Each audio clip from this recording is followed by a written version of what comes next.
తాజా అధ్యయనాల ప్రకారం గుండె సంబంధిత వ్యాధులు క్యాన్సర్ తర్వాతి స్థానంలో కిడ్నీ ఫెయిల్యూర్ ఎక్కువగా ఉన్నాయట.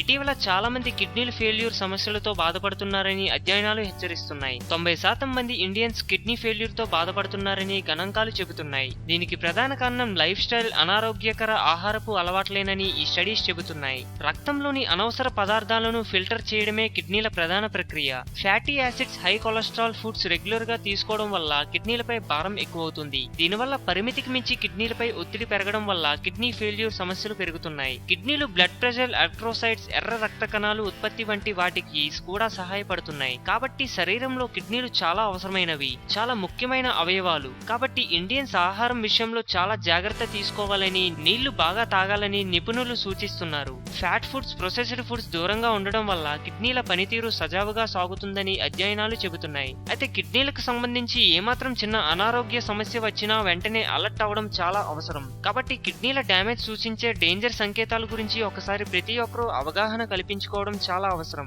ఆ లక్షణాలేంటో ఇప్పుడు చూద్దాం. యూరిన్ కలర్ మారడం, కొన్నిసార్లు డార్క్ గా కనిపించడం, అలాగే యూరిన్ కి వెళ్ళినప్పుడు ఇబ్బంది ఫేస్ చేయడం, తక్కువ మోతాదులో యూరిన్ చేయడం లేదా ఎక్కువ యూరిన్ చేయడం వంటి లక్షణాలన్నీ కిడ్నీ ఫెయిల్యూర్ ని సూచిస్తున్నాయి.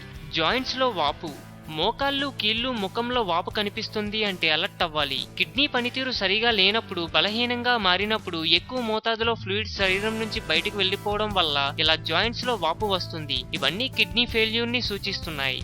తరచుగా శ్వాస అందకపోవడం వంటి సమస్యలతో బాధపడుతున్నారంటే కిడ్నీ ఫెయిల్యూర్ కి సంకేతం. దీనికి ప్రధాన కారణం శరీరంలో ఎక్కువ టాక్సిన్స్ పేరుకుపోవడం. దీనివల్ల ఎర్ర రక్త కణాలు శరీరంలో తగ్గిపోతాయి. దీనివల్ల శరీరం సరైన ఆక్సిజన్ లెవెల్స్ ని పొందలేకపోతుంది. మెటాలిక్ టేస్ట్, నోట్లో మెటాలిక్ టేస్ట్ ఉందంటే రక్తంలో వేస్ట్ ఉన్నప్పుడు ఆహారం టేస్ట్ లో మార్పు వస్తుంది. ఇది కూడా చాలా దుర్వాసనకు కారణమవుతుంది. ఆహారంలో హఠాత్తుగా మార్పులు, ఆకలి తగ్గిపోవడం కూడా కిడ్నీ డ్యామేజ్ కి సంకేతం.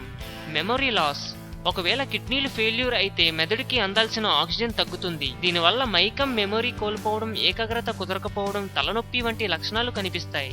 తీవ్రమైన నొప్పి, పక్కటెముకల కింద భాగంలో చాలా తీవ్రమైన నొప్పి వస్తుంది అంటే కిడ్నీ స్టోన్ ఉందని సంకేతం. అలాగే యూరినరీ ట్రాక్ ఇన్ఫెక్షన్, నొప్పి కూడా కిడ్నీ ఫెయిల్యూర్ ని సూచిస్తున్నాయి.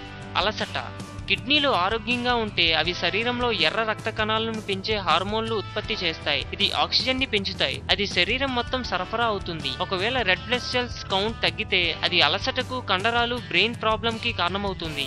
కళ్ళు, కిడ్నీల ద్వారా ఎక్కువ మోతాదులో ప్రోటీన్స్ యూరిన్ ద్వారా బయటకు వెళ్ళినప్పుడు కళ్ళు వాపులు వస్తాయి. ఇలాంటి లక్షణం కనిపించగానే డాక్టర్ ని సంప్రదించి బ్లడ్ టెస్ట్ చేయించుకోవడం, అలాగే కిడ్నీ టెస్ట్ చేయించుకోవడం చాలా అవసరం.